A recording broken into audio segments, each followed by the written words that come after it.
Why? Nana be a minute, mobile. Be a Nana, be a no, Nana, good uncle. I was from a million Amakwaba at the Bagana and C0me so. But I'm on this like video, no best subscribe to the channel, no turn on notifications. Next time. Videos of this nature about also submit my cabinet so watch your comment section.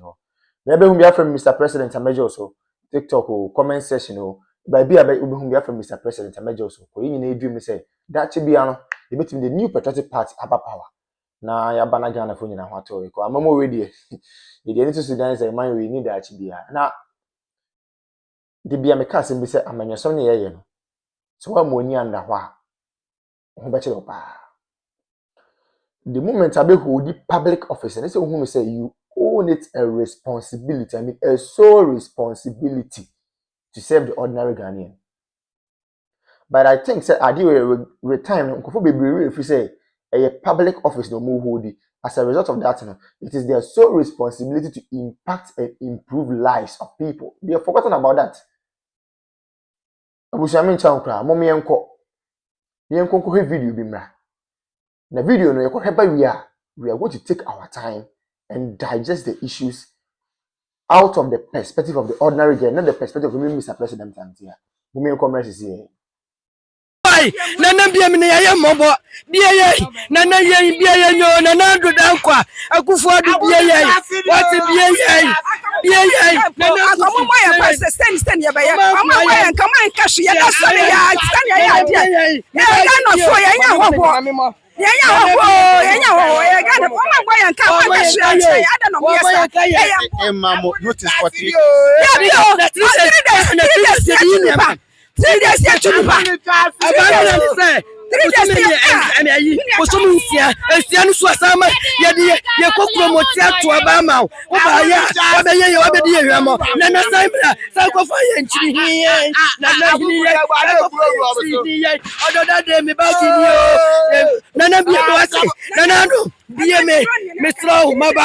me what it? Nana, yeah, walk of his card. Yeah, yeah, my man was.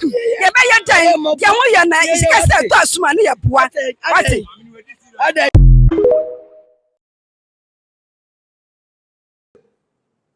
In fact, when we tried to talk to them about human rights issues and all of that, they wouldn't take any of that. I was a majority leader. We sat together behind closed doors and agreed that they should even amend their proposed bill. When they disagreed, I filed those amendments. They voted against it because the speaker was on their side. And they wanted Akufo-Addo to sign that bill, as wicked as they were. And there was a Supreme Court challenge to it. And you know what? When they finally got power, that law that they wanted Akufo-Addo to sign, one, they refused to sign it. According to C0me, so we NDC ni communicator. Now we tie someone eye C0me MPP ni C0me eye minority leader in parliament. We tie someone C0me e dey abetu dwa we ya. How did you feel as NDC communicator? So we NDC communicator. Now someone C0me e dey abetu dwa.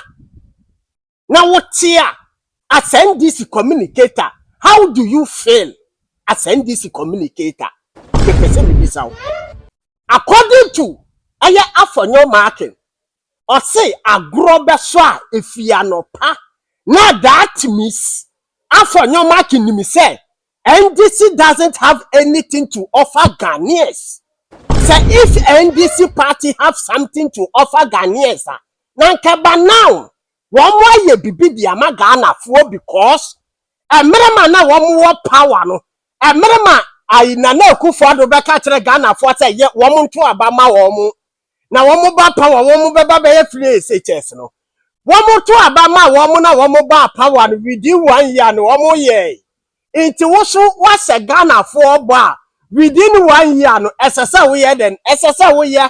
It is a 1 year for your market have right to say agrobeso efiano pa. Period. Osasoka say MPP government, I mean my MPP was no. NDC for your propaganda. NDC for chantrodi to MPP for so a pobresia diano. Emma Ghana for whom you say. NDC MPP government no support LGBTQ bill true. Elintino na NDC party at that time. Now one move for so say anti LGBTQ no. Aye present na Akufo-Addo at that time on sign because I had the papa. And a president Akufo-Addo on sign. Now obia na wo for so MPP government in this on sign. Now wo party about power now. Now wo free say there na wo suspect say ya the papa. Into MPP party inside no. Adentina won time they need the same thing. And found come President Prez.Mahama so on sign. Adentia.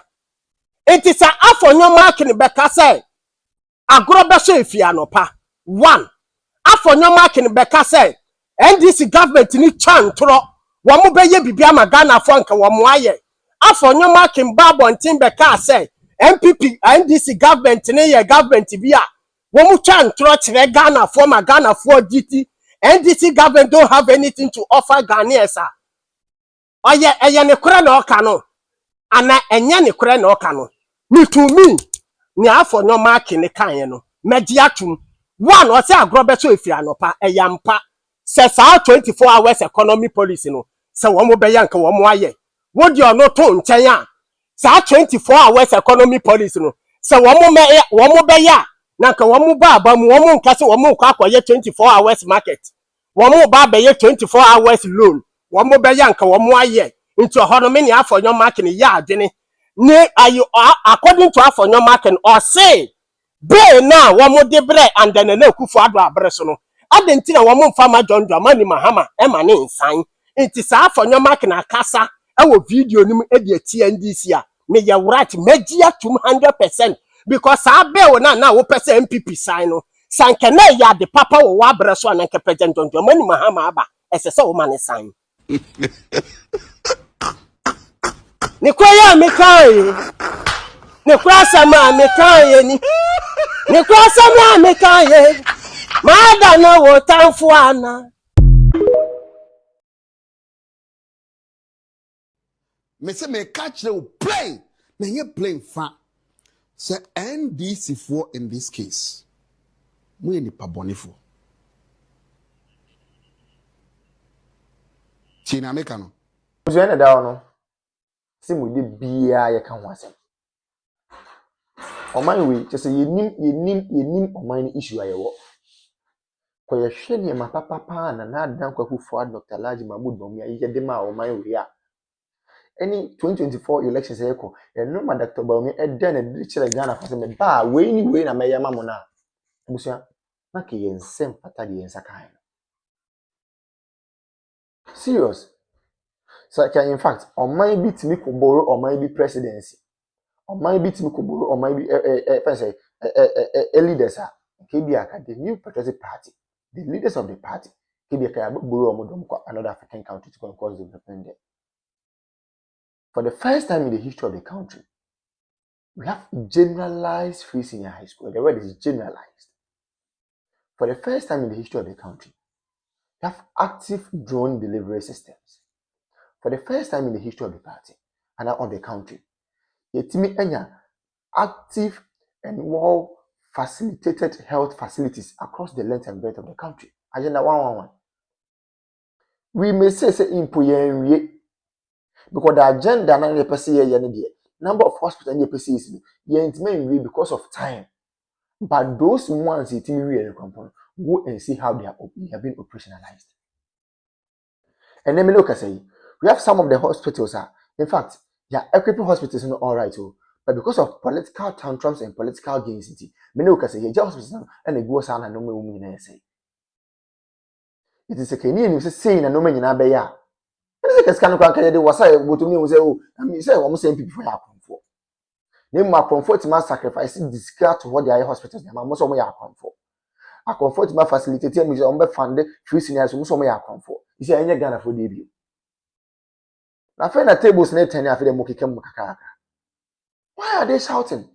Obi ankara no ntum ne nko no ho asofo no mo nko ma ntu asofo no with the greatest of respect omo nko ma ntu ne nko nyina e ho chief imam for nko ma ntu ne nko nyina e ho politicians nko ma ntu ne nko nyina e ho market women omo nko ma ntu ne nko nyina e ho obi ankara ntu ne nko nyina e ho 2020 do they will know the way forward. Yeti kroma obi so ono ba ono the credit scoring system be ba mo so open konketenkete Nese bibini na nkasa de se bi ye bibia yanketenkete ya adwen yanketenkete ye bibia ye bia invest kwa ye yanketenkete. We want everything in pieces. We don't want everything in bulk. Adi asem kwa ni obi ma credit scoring system also open konketenkete. Obi introduce electric or electronic bus systems, you know, most people konketenkete. Is enya mo den. You people chose policy, you people chose music over policy. Na ne yete ne nyine ho papa na fe na mbusu a kire me na wo ne wo sia kire me se bi me na me ko ka kire Destr0y so o mema was come to mutu wana ye wa ha digitalization ye start say ye mo se dabi digitalization en to kinki nti mo pe kinki sika nti amamu papa na ba o mo ma mo kinki amamu a ade na mo kam ye wo ko mo ya e de Destr0y ko gina efese enkanfo mu gafo ka cho say oh gafo de oh na mo de onye kinki na mu hia digitalization bia e na gafo so okay ne beto aba na ma boom mo to aba ma kinki government a etimi Sese die ko ye kwa de menu now to me who letter bi a yoko for Destr0y about Council of State member voter region na me say films Remona Chapa ya hype ni say where ye can say Israel train but the issue is true. Okwa ni letter now was say Council of State member no ye former staff Emanam 1 which is never true. Onye juma order and onye juma order Amanam 1 for the first time Nam 1 I post. Oh yes, Nam 1 I post. Yeah, no catch you say dependent boy. O sister asem na listen for the first time Nam 1 and kwa pe baby akwakoda na Nam 1 yes na che say was no kura adwiri ni say state institution we intelligence institution who need intel ayeka bro problem ni nyina say economy no kwa na eboa problem ni nyina ni say papa or Council of State member or company to good before grab good board beba no to me create good board alliances no to me to good to me to good etimi good kwa manone anoni adwuma ko bia kwa pam say me supply o good between June 2025 to June 2026 within 4 or 5 months what my supply gold no over 75%. Omo cost one as a maintain one se ba wone nipa no ni business ena nipa na fa case di abra wu yoko se osusi se nipa na sisi no yoko we invite directors and managers of the company mo buy who take your statement ama o grant o mi bo mo koi wako court yoko na court o court no court will really dey tiao say this is a civil matter. This is not a criminal because yoko we a state institution and you fight for the state and not individual. And this is a civil matter. Already no, what's what fizzy on my account without authorization and I say order from court. And as High Court really say the only unique case. What ferry akona koda afi the old fed na afi the was by I say any mokra mo da mempemu bium adwuma wura na ankasa na mepenache no. We invite na our my no issue document say we a fugitive. Awo jane. Tango.